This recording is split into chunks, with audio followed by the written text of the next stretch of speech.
Azərbaycanda daha bir kiberdələduzluq forması yayılır. Qlobal Net xəbər verir ki, son günlərdə Azərbaycan vətəndaşlarına dövlət və rəsmi şəxslər adından WhatsApp vasitəsilə saxta mesajlar göndərilir.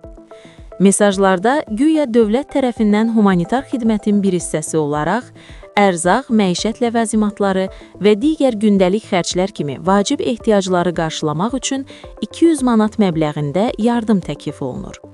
Bunun üçünsə mesaj gələn şəxslər göndərilən linkə daxil olmalıdır. Lakin ekspertlər vətəndaşları ehtiyatlı olmağa çağırır. Bildirirlər ki, fırıldaqçılar link vasitəsilə şəxsi məlumatlarınızı və bank rekvizitlərinizi ələ keçirməyə çalışır. Mesajlar əksər hallarda xarici və şübhəli domenlərdən göndərilir.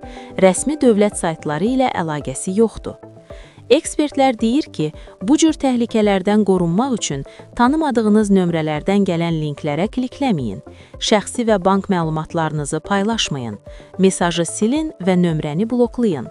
Bu haqda yaxınlarınızla paylaşım edərək onları da məlumatlandırın.